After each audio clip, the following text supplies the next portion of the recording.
Kulikoni kwanza? Kulikoni? Wewe sio umenifukuza hapa. Wewe ulitegemea nikae hapa. Nilienda kwa baba na kwa bahati nzuri amenifukuza. Bila hivyo ningekaa kwa miaka yote. Asa, wewe unaondoka hapa afu vitu vyote hapo na viacha hapa ndani. Shida ni talaka tu. Yaani bado mimi sijakuelewa. Yaani ungenipa talaka, baba angenipokea. Talaka. Kwa hiyo shida karatasi. Yaani hivi vyote vilivyopo hapa ndani havina thamani. Thamani wewe ni talaka tu. Ndio ina muhimu. Nimekuchoka. Kwa hiyo ina maana kwamba hapa ujaji wako ni kikubwa, mimi nikikupa talaka unahama. Natoka ndio nimechoka. Nyewe wanawake nyewe vijijini mna kazi nyinyi. Hivi maisha yote tunayoyafanya hapa wewe unajiona hivyo vyote havina thamani. Thamani wewe unachotaka ni karatasi tu. Umelelewaje wewe mwanamke? Kwani huyo hasa baba yako ana mawazo au hanaga mawazo? Au ndio unapolelewa hivyo? Ndio heshima hiyo. Amenizaa na ana mawazo. Kwa hiyo ni vizuri wewe nikupe talaka nibaki mimi peke yangu hapa, sie? Unajua mwenyewe kwanza mimi yatafikia hayo. Haya yatafikia. Yaani hao wazee wa vijijini na huyu mzee wa kuisha huyu sijui nimfanyeje. Yaani mtoto anashindwa kumlea vizuri kwenye maadili ya kimaisha. Akija huko anamuelekeza mambo ambayo hayataki hata maadili. Au sijui wao wazee wenyewe ndio walikuwa wanaishi hivyo, hata mimi sielewi yani. Mbona sisi mimi pande wazazi wangu hawajanilelea vina dada yangu kule anaishi vizuri na mume wake, akigombana anafukuzwa kabisa na kumuona hajafanya jambo jema. Lakini hapa tukigombana aenda kwa babake mzee wa kuisha. Ukifanya hivi kwa babangu mimi kwa mzee wa kuisha. Mzee wa kuisha huyu. Mambo yanakwaje? Sio mabaya. Mbona kimya kimezidi na kwaje? Nipo. Haupatikani na kuja kwenu haupo. Si unajua saizi tabu ya maji. Maji. Nice. Nakupenda ndugu yangu. Asante. Jamaa wangu leo nimekuja na jambo moja ni muhimu sana kwa yani kupitia na mazingira ambayo nilio kuchagulia yani. Nimekuletea kazawadi fulani hapa. Ona bora nikuletee ili ujinafsi. Asante. Umezaliwa. Asante. Mzee alifanya kazi sana yani. Kushukuru na mimi na jambo moja la heri hapa. La kupendeza. Ndio. Ni jambo nililo kufanyia kama surprise tu. Nina ujauzito wako kipenzi. Kweli? Unaniambia kweli? Nina ujauzito wako. No. Atatokea wa kiume huyo. Na mimi nitafurahi sana endapo atatokea wa kiume kufanana na babake. Umeona? Anatakiwa aje afanye kazi jembe langu hilo. Haina shida, tuombe Mungu. Haina noma, mimi nashukuru kwa kuniambia hii mada. Maana najua ndio jambo la heri, maana yake mtu unapokuwa unafanya jambo lazima upate kiinua mgongo. Kwa hiyo ndio fao langu hilo. Usifanye masiala ukaniambia eti ujauzito mara hivi na hivi na hivi afu mwisho wa siku. Habari, uniamini tena? Mzima wewe? Poa, mambo vipi? Shemeji habari? Safi vipi hali? Naona upo na nzungu. Kawaida yetu hii ndugu yangu. Wapenda nao. Maana ndo muda wetu. Haina noma.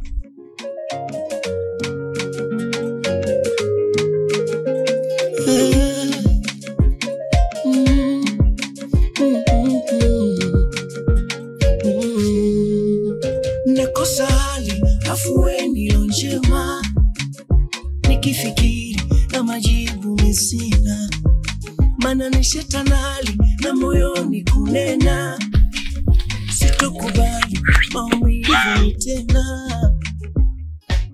Usimangu tena unisikie vizuri na jirani msijezo.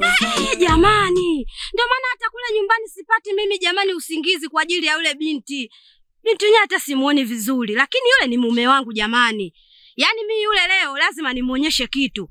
Kauje. Naona ametoka. Nani yule mwangalie kuna mtu kadondoka pale. Mwanangu mke wangu hapa fai.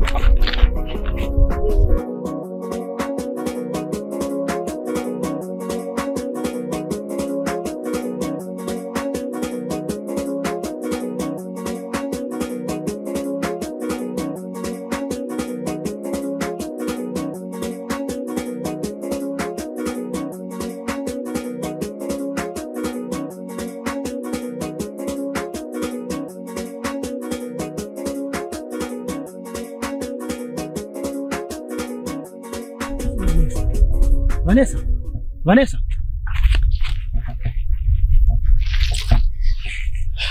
Kauje? Hapana, mimi sio Kauje.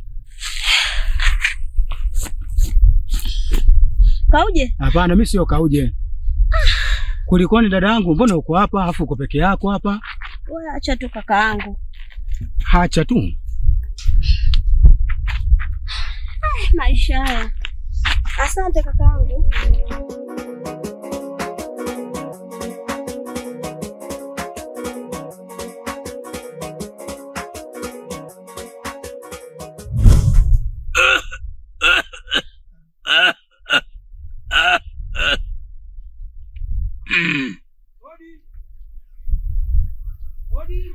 Karibu. Karibu. Asante mzee. Karibu. Asante sana. Karibu sana. Asante sana. Karibu. Habari za saizi mzee? Msalama, habari za utokako? Salama tu shikamoo. Marhaba mjambo. Mambo ya kiko. Mambo ya zamani hayo baba. Kweli nimeona zamani. Mambo ya zamani haya. Sasa mzee wangu. Naam. Uje wangu mzee. Naam. Na taarifa nimekuletea. Mwanao Vanessa nimemkuta kadondoka. Amedondoka? Ndio. Lakini baada ya kuzinduka nilivyomuuliza, kaniambia tuacha tu kakaangu. Ati wewe ulichukua nini hapo? Mimi sijachukua kitu chochote kile cha kwake yeye. Lakini katika maelezo yake kuna jina alinitajia. Lakini mimi ninavyohisi binti yako ana matatizo. Na mimi naamini mwanangu wala sio mgonjwa tangu nimemzaa, sio ana degenege, hana kifafa wala nini. Naona kwamba hilo baba litakuwa tatizo kweli. Basi babangu mimi nikikuletea taarifa hiyo Nashukuru sana baba. Nashukuru, asante. Asante baba. Mjongo tatizo hilo tena jamani. Mwanangu Vanessa imekuwa kuaje maskini.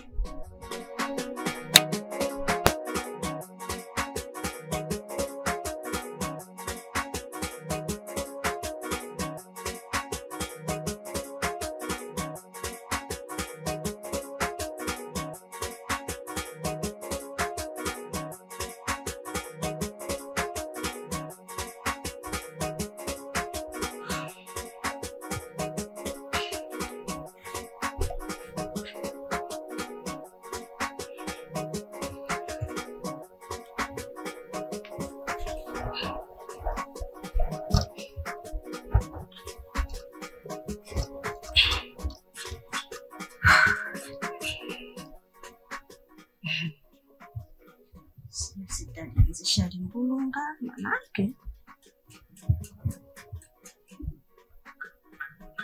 Nangu. Nangu.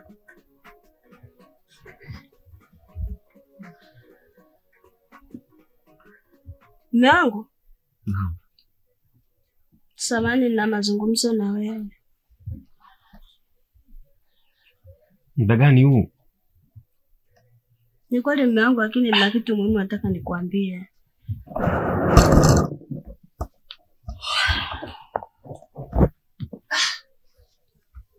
Umekuaje? Ukiangalia na muda wenyewe muda mgumu, yani muda mbaya sana. Ni kweli mume wangu. Mume wangu mimi nina jambo nataka nikwambie. Kwanza hapa nilipo ni mjamzito. Lakini pia ukiachana na hilo, huko ndani kuna kitu sikielewa. Sijakuelewa kabisa. Yaani unasema mimi ni mjamzito. Sasa usichonielewa nini? Hiyo mimba unaamini kabisa kama ni ya kwangu au ni ya nani hasa? Sasa mimi naishi na nani? Au unataka mpaka niongee sana majirani wasikie kama ndani mtu tunaongea? Mimi nikizani unaniamsha. Kuna mada ambazo kwamba umezipata za njozi au kwamba bana maendeleo ndani ya nyumba mtu tufanyeje? Unaambia mambo ya mimba tena? Hata hiyo mimba ni maendeleo, si watoto. Mimi nina mimba ya kwako. Sina mwanaume mwingine zaidi ya wewe. Mimi najua kwenye maendeleo ndani ya nyumba kwanza natakia mkae mjadili pamoja. Kama bana mimi mtoto huyu natakia tufanye hivi na hivi na hivi na hivi. Bana mwaka huu natakia tulime mfumo huu na unashikaje mimba bila kunitaarifu mimi mwenyewe? Sasa ni taarifu nini? Kwani wewe si ni mume wangu? Kwani nikishika mimba kuna ubaya gani? Ni sawa, ila taratibu zote natakia tupangiliane kwamba bana nahitaji tushike mtoto au tupate mimba tufanye hivi, naenda kulima. Bana mwaka huu natakia tulime mfumo huu, natakia tufanye hivi. Unashika tu mimba bila kunitaarifu mimi? Wewe ni sio mpenzi wangu, ni mume wangu. Nina mimba yako. Tuachane na hilo sasa. Ndani mkanga wangu sioni, iko wapi? Unanichanganyia mada ujue. Una mimba. Kanga yako hauioni, nikueleweje? Ndiyo, humu ndani tuko wawili, hatuna mtoto, labda kwamba atachukua kwenda kuchezea mzobe. Ukoona mimi, kanga iko wapi? Uliona nichekesha sana kwenye akili yangu, bado sitaki hata kucheka. Kanga ya wewe, uniulize mimi. Inakuja kweli akilini? Kwa sasa nikamuulize nani? Yani mimi naona unanichanganya kabisa mada. Yaani hata usingizi wenyewe haupo.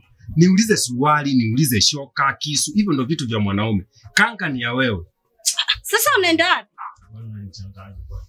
Jamani. Karibu sana mkwe.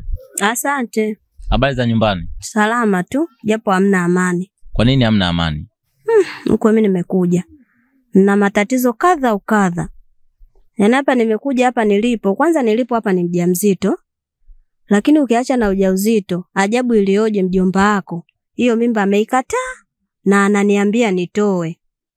Na kingine halali kabisa pale nyumbani. Yeye kurudi kwake asubuhi mapambazuko saa 8. Kwa hiyo nikasema nenda kwa njomba nikamuelekeze mambo hayo. Faise, mbona nimechoka ghafla? Nilikuwa na furaha lakini ghafla tu umenichosha. Yaani furaha yangu yote imepotea. Tatizo nini tena?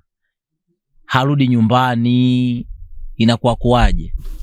Ila mkwe, mimi nikwambie, kila siku mnakuja nyumbani ninawapa sana ushauri.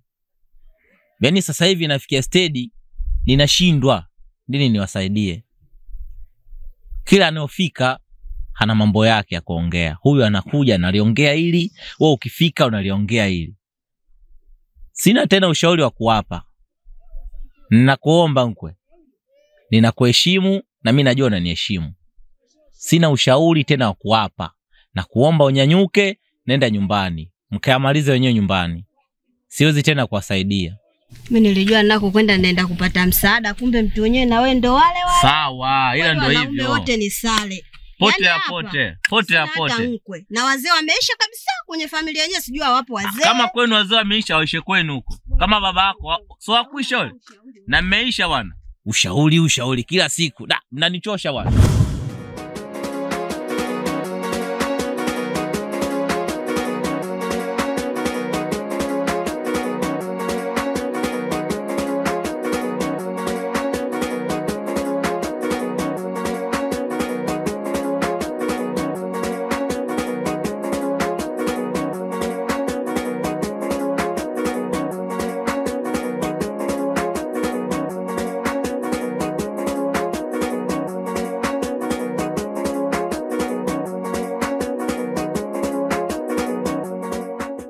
Dada. Vipi? Aro kwema. Niambie. Mimi hapa nimekuja kukuletea taarifa. Si unajua kazi yangu hiyo ya umbea. Siachi. Taarifa gani? Sasa nikusimulie kuhusu dada Vanessa. Kimekuta nini tena? Na Vanessa huyo kujifanya mimi napendwa na baruani mzee yule. Mninywele kama pungu. Napendwa. Jana kifanya kunishuka. Kuchukua hapo kwake. Kufika pale. Kati ya pale kunimpenyo pale. Huko kwa mwisho na huko kwa sababu kunimpenyo yule pale. Kufika pale. Sio ndo tukamkuta baruani na nani nzungu yule kanitwanja anashika madhiwa. Wewe kufika pale tu bwana wangu amefanya kwenda tio pu nikafanya kukimbia. Vanessa alidondoka? No, bora hata alipodondoka. Maana yule ukimwambia anajifanya akuelewi. Yaani ukimwambia anaziba sikio hili, unamzibu hili. Kwa hiyo yule bado. Huo ndo kwanza mkanda unaanza. Yule ukimwambia kitu, mimi sielewi kwa mume wangu, sisikii sioni, ndo nimependa hivyo. Sisikii cha mtu wala nini. Kwa hiyo wewe mwache hivyo. Samia ataka atavuna. Basi mimi hapa sikuja kucherewa. Si unajua kawaida yangu ile. Maana uko jana mtaani huko. Watu wamenyemana huko ubwabwa kwa sababu ya mapenzi. Wewe basi ngoja niende. Maana hapa matako wananiwasha. Inapoonekana huko kuna mambo huko, nikakae nikasikilize maubuyu, maana Alifa pana nipaga ubuyu. Amwali.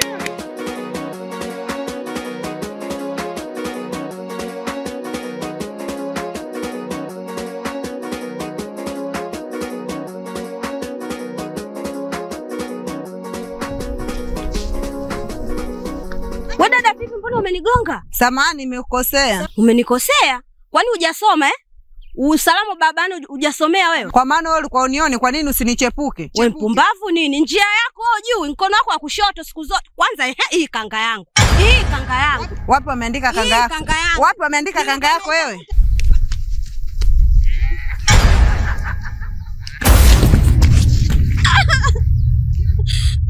Pumbavu wewe. Jamani, wanawake nyumba ndogo wanatuumiza hawa.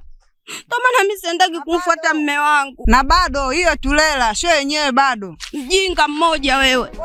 Angalia urefu wake.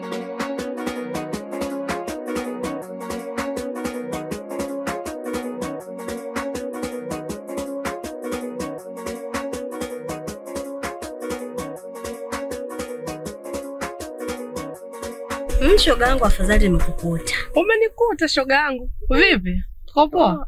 Sijui wewe. Mimi niko poa shoga yangu. Vipi nyumbani? Umependeza, una nawili. Niache nawili shoga yangu. Na matatizo? Niache ni enjoy.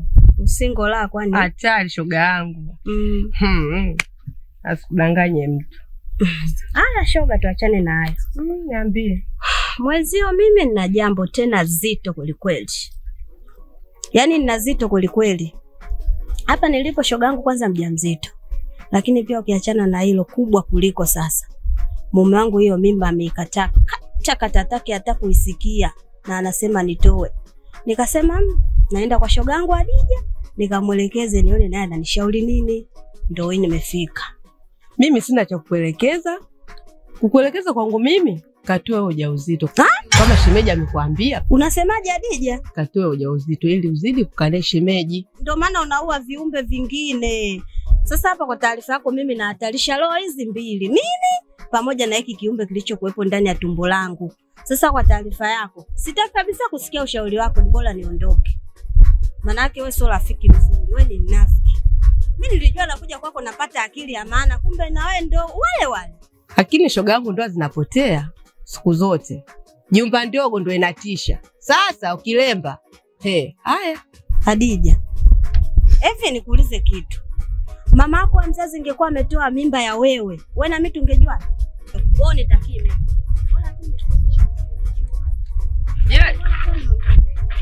Nisikilize basi shoga yangu, Haya bwana, kaachika, utajua mwenyewe mbona mimi niko peke yangu.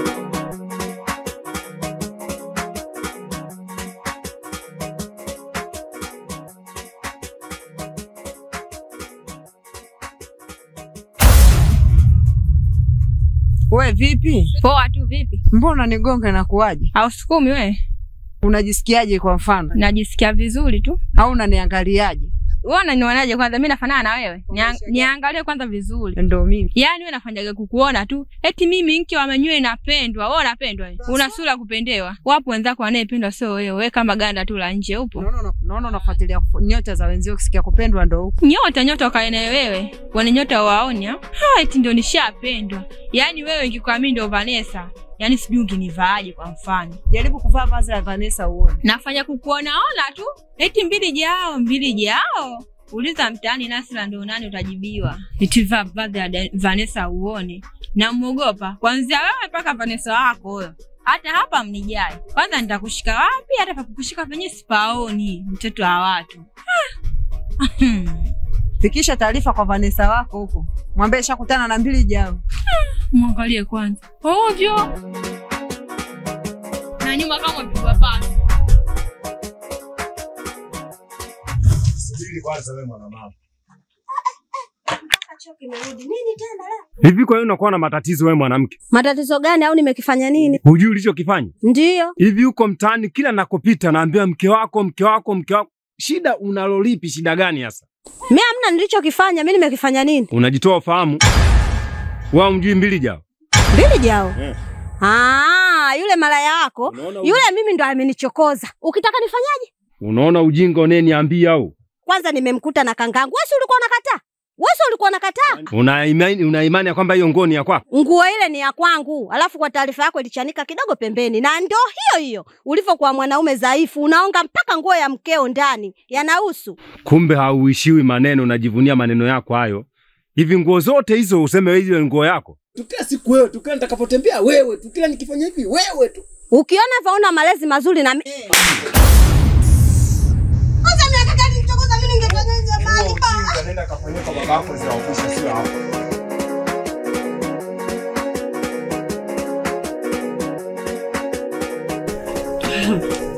Vipi leo nimeweza kupika? Najitahidi kidogo. Sio sana.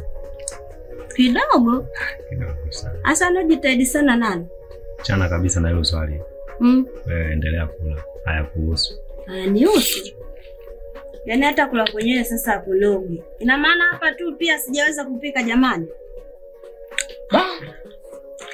Yaani hapo nalea njaa. Sio kwamba eti kuna ulichokifanya au? Yaani mume wangu hakuna siku ya kumfurahisha mkeo. Kila siku kusema. Waingereza wanasema gubu na gubu. Jamani. Kila kitu kina mwisho wake. Vipi sasa? Ha? Nimekuaje? Nimekwanza muda gani ile tumbo?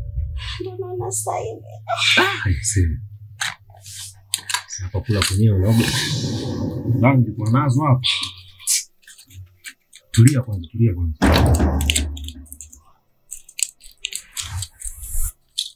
Hebu meza kwanza hizi zitatuliza tumbo faster tu. Jitahidi. Zote natakia uzimeze zote. Jitahidi basi, jitahidi.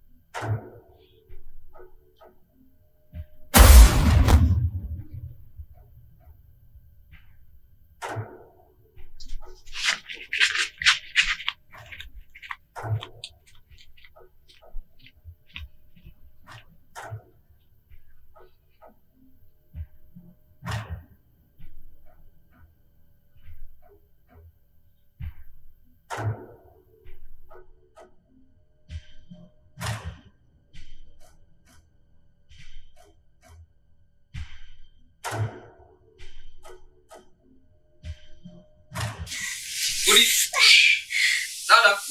Karibu. Nini tena? Dada. Niambie basi. Tumbo. Inaniuma tumbo. Limeanza lini? Limeanza muda si mrefu. Tatizo nini? Hapa nilipo ni mjamzito lakini shemeji yako amenipa dawa ila ndo naona hali inazidi jamani. Dawa ile ukupa dawa gani? Tumbo. Basi twende zahanati kwanza hospitali. Tukajua tatizo nini.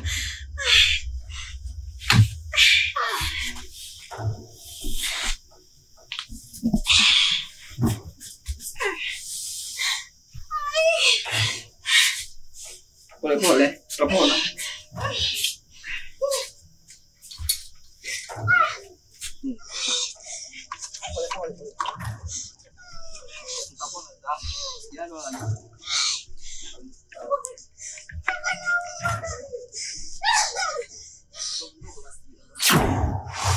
Karibu sana mzee wangu. Asante sana. Habari za nyumbani? Nzuri, habari za leo? Mimi nashukuru Mungu sijambo. Sasa mimi nimekuja kukueleza habari ya mwanao Bwana Baruani. Bwana Baruani anachokifanya kwa mwanangu sicho sawa. Ndio. Mimi mwanangu amekutwa ameanguka. Anaumwa mwanao? Sijafahamu mwanangu mimi hajaumwa degedege, mwanangu mimi haumwi kifafa, lakini anachokifanya Bwana Baruani sio kizuri. Leo inaonekana mwanangu mimi anataka kufanya majiani sababu gani? Sasa mimi Bwana Baruani sintaki nyumbani pangu. Nakwambia kabisa kama ni kumwacha basi mwanangu amwache. Asija kampotezea maisha yule. mimi sitaki. Umenisikia? Nimekusikia sana mzee wangu. Alafu swala la kusema kuachana, hilo sio swala lako wewe. Kuachana wao wenyewe ndio inabidi wakae, kama wakishindwana wanaweza wakaachana. Lakini mzee unakuja unaniambia eti waachane, amuache mtoto wangu. Mzee, ushauri huo mimi siutaki. Kinachoendelea kati yao sasa, kwa mfano kama mtu anaanguka ovyo ovyo majiani, si atakufa yule? Binadamu lazima afe. Binadamu kufa sio maana yake afe majiani ovyo ovyo. Sasa kama akifa afe tu hadharani afezeke, si ndiye? Mimi nakuomba utoke kafanye shughuli zako, maana unanisumbua. Haya, asante sana, mimi naondoka, lakini ndio uende sasa. Chunga sana. Nichunge nini bwana? Chunga sana. Watu wanachunga sana. Hata nitakuchunga. Makoti tu. Jua kali unavaa makoti, mnaniwangia hapo. Toka hapa sikuone. Shut up. Chanipotezea sasa hapa muda wangu hapa. Watu wengine wanga kweli. Kila siku huyu. Kwisha naye huyo. Nenda kwenu. Sasa mimi kwa nini ndio nimekuambia unipe talaka jamani? Nimekuambia nenda kwenu. Sasa kwa nini mimi nimekuambia unipe talaka? Toka nenda kwenu. Hiyo ndio kitu ambacho ulikuwa unakihitaji kila siku. Nilikuwa nakuelekeza lakini ulikuwa huelewi. Kwenu. Sawa, ila utakuja unikumbuke. Mtajua nyinyi wenyewe mtakakwenda kuishi huko. Utajua wewe mwenyewe. Oh penzi langu haya, wewe nenda sawa, nitapata dawa taniponya mie.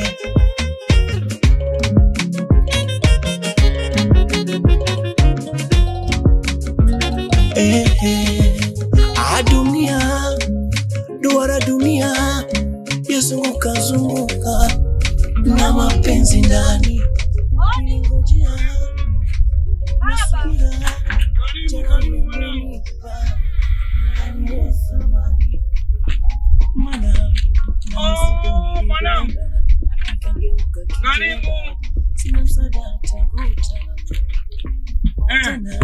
imekuwa kwaje? Kanisema mbwata azinishi zile kumbukumbu. Unaona na ndugu hizi umejita amapishi la nyanya chungu, machozi kitungu, mapenzi yamechapa fimbo. Masikini nizomee kidogo mbaya, wewe nenda sawa, utapata dawa taniponya mie. Mimi Baruani namwacha mke wangu Vanessa binti wa Kwisha. Talaka 3 sio mke wangu kwa mashahidi wafuatayo: Mpisi, Magongo, baba. Najisikia mpaka huzuni kumaliza. Nimeelewa. Talaka 3 hii. Nimeelewa mwanangu. Basi asante sana. Mizigo weka ndani. Weka ndani mizigo.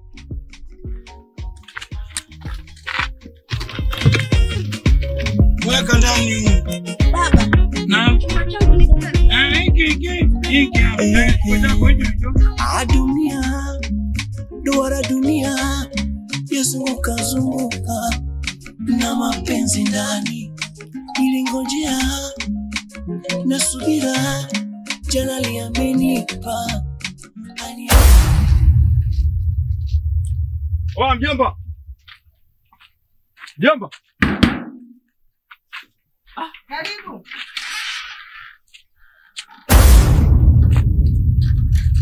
Vipi mbona hapo? Kwa mpenzi wangu? Iseni nimeamini kweli dunia inahangaika sana. Baby. Kuna mgeni nje. Mjomba. Karibu mjomba. Mjomba leo. Ni nini hii? Nini tena shida mjomba? Unaeje huyu dada? Mpenzi wangu, mkwe wako huyu mtarajiwa. Unasema tu mpenzi wako sie? Fahamu ugomvi wa nyumbani kwangu kulitokea kisa nini? Mjomba, huo ugomvi ulitokea sema nataka kuongeza mitaa. Kwa hiyo hujajua ni maana nini mimi kumuita mke na kaja hapa nikakuelekeza kama nataka kuongeza mke na haumjui. Hujao kuniambia jina lake. Na ndio huyu kweli nimeamini kuwa mjomba sio ndugu. Kwa nini mjomba? Undugu wa wewe na mimi hapa ndio umeisha. Kuanzia na leo sipendi tena kunita wewe mjomba. Jamaa yangu ni mama yako au wewe jamaa yako ni mama yangu mimi, ila wewe undugu haupo hapo. Leo ndo naamini hapo ndo umeshavunja undugu. Mjomba ni mama bwana. Mimi bado nitabaki kwa mama yako tu. Kwa mazingira niliyoonyesha hapa, sidhani kama nitaweza kukuita tena mjomba wewe. Hapana mjomba. Na hapa nilipo nina mimba yake Beni. Kweli wanaposema watu kwamba mjomba sio ndugu.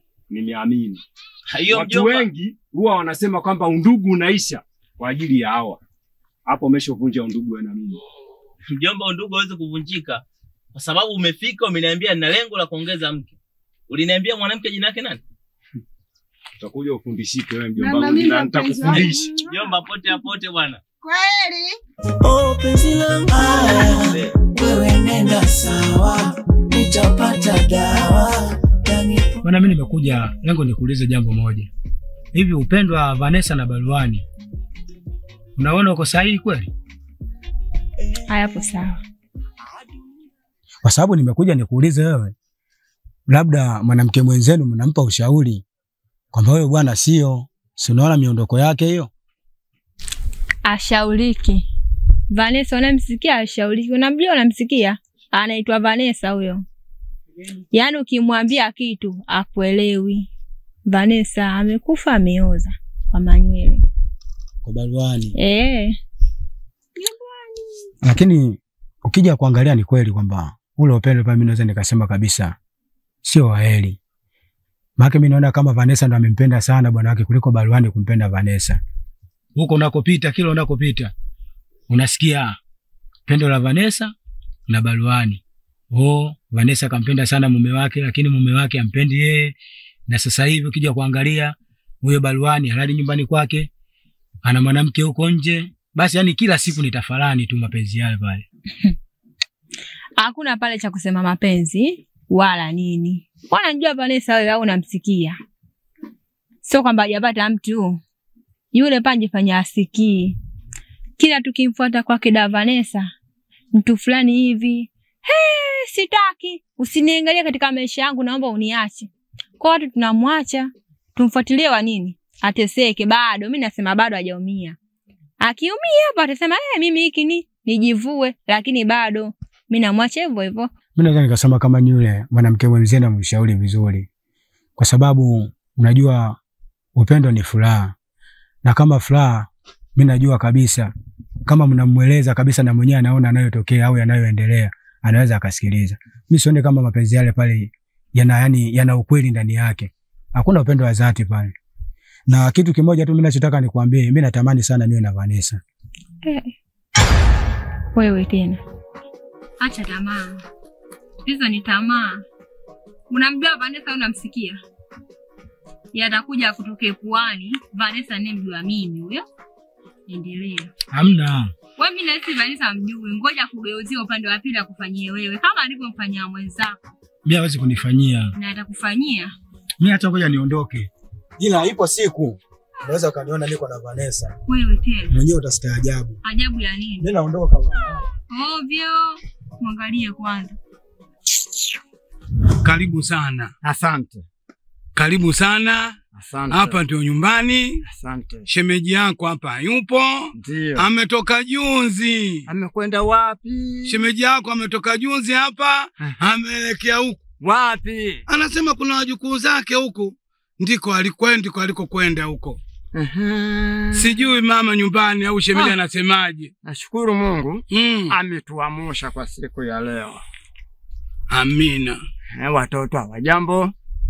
Na mimi mwenyewe kama unavyoniona maisha ndio hayo kama yalivyokuwa duniani hapa. Lakini karibu. Karibu.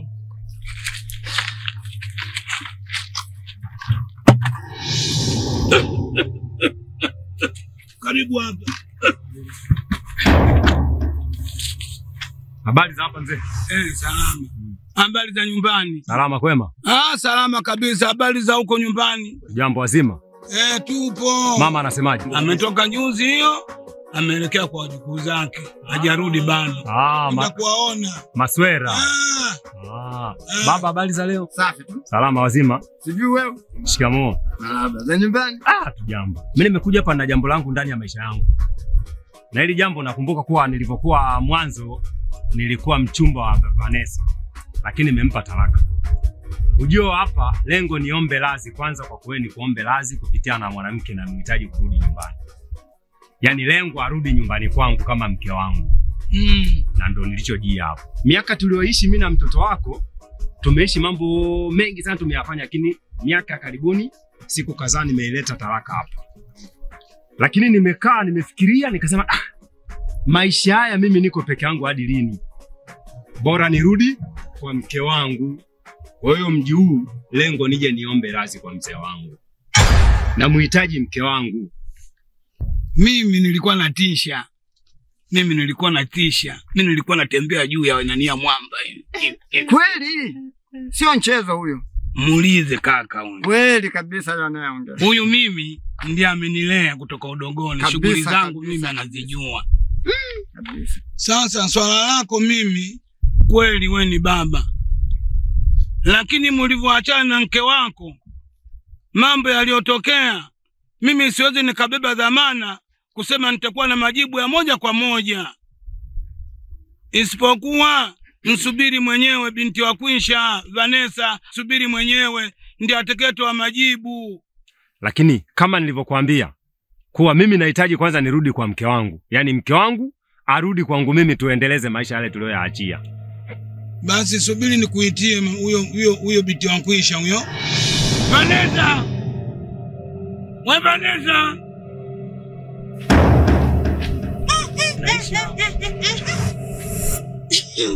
Baba, ndio umenitia huyo?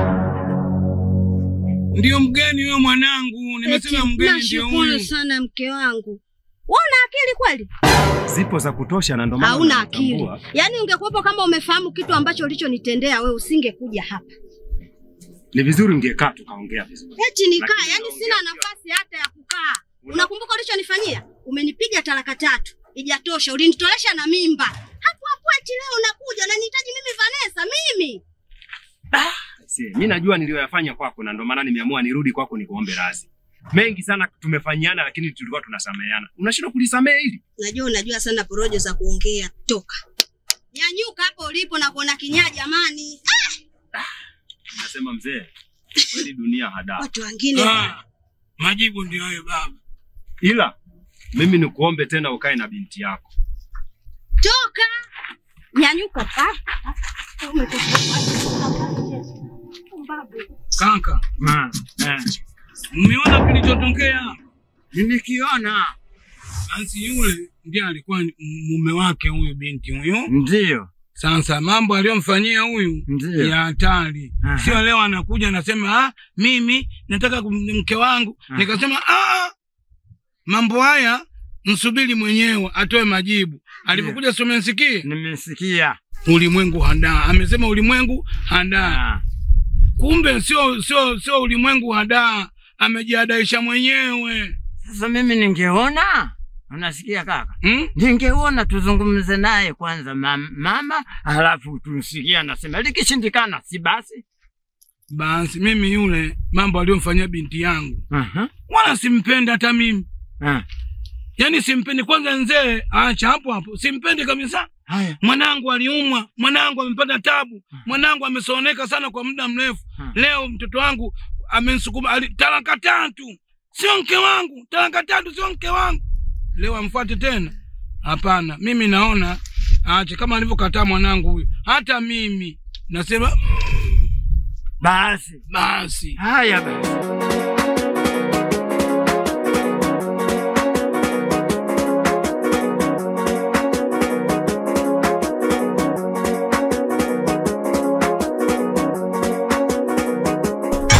Nilikuwa nakutafuta, nilikuwa nakutafuta sana. Wewe ni mbaya sana wewe. Nilikuwa nakutafuta sana, sasa wewe ndio tumepambana nao. Wewe ni mbaya. Habari za saizi? Sihitaji salamu yako, na hata sitaki hata kuisikia. Tanzania ina sheria kwamba mnapokutana kwanza msalimiane.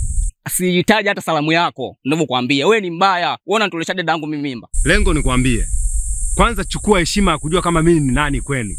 Lakini unapokuwa unakuja kana kwamba umelewa, hizi kochoko zilizokuja zisije kwa ajili ya haba kwenu nyinyi. Wewe sio mtu, wewe ni nyama. Wewe kabila gani kwanza nikuulize? Wewe sio mtu, wewe ni nyama, wewe muuaji, tena muuaji mkubwa sana. Nyumbani kwangu mazingira ninayoendesha najua mimi mwenyewe. Lakini pia hupaswi wewe kunishurutisha jambo ambalo nalolihitaji kichwani mwangu. Kwenye ushemeji kwa hapa leo mazingira kama hayo unaonishia hapa au nilioyaona, wewe sio shemeji yangu. Ninakukataa hapa. Wewe sio shemeji yangu na wewe muuaji kabisa. Kwanza nawashangaeni, kitu gani mnagombana? Alafu na istoshe kwamba wewe huyu ni shemeji yako. Ugomvi wa shemeji yako na dada yako unaingiliaje wewe? Kwa huyu ni mume wa dada yako. Haipaswi kuingilia ugomvi wao. Wewe ilitakiwa uongee na dada yako akuelekeze kwamba kaka, mimi limetokea hili mpaka hili. Mwisho wa siku mnakaa mnawaita mnalijenga posa lao. Nimesema hivi, ushemeji mimi na wewe basi. Yaani sikuitwe shemeji kwa sababu wewe ni mbaya, wewe ni muuaji. Wewe unatoleshaje mimi dada yangu mimi mimba? Lengo umuue. Wewe muuaji na ufaji. Wewe unafuatana muuaji kabisa wewe. Wewe mtu gani wewe? Muangalie pale urefu.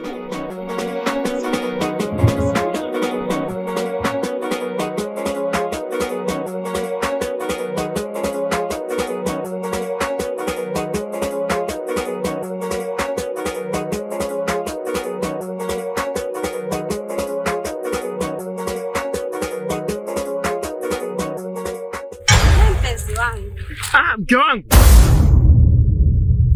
Nani mke wako? Wewe ni mke wangu na utabaki kuwa mke wangu. Mimi sio mke, wewe sio umeniacha. Najua yote yanafanyika na watu wanarudiana.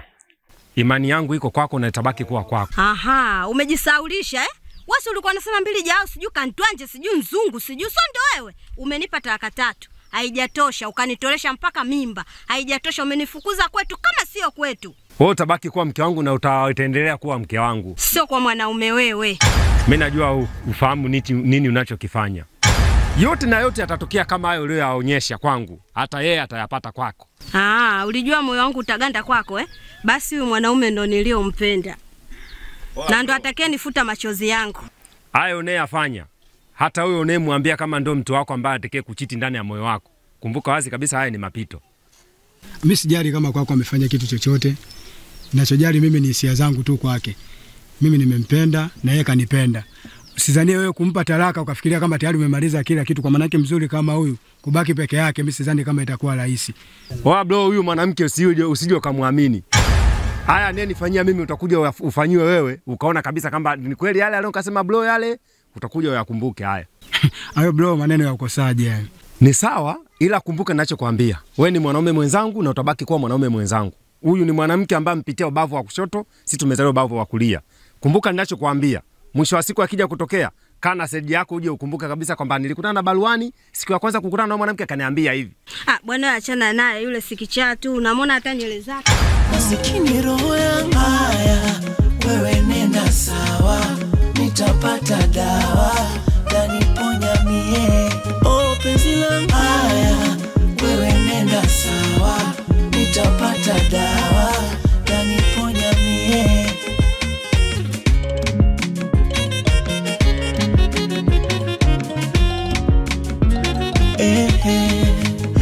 Dunia, duara dunia, yazunguka zunguka na mapenzi ndani. Nilingojea na subira, Jalali amenipa aliye thamani. Mana na mizigo nilibeba, nikageuka kijeba, sina msaada taguta.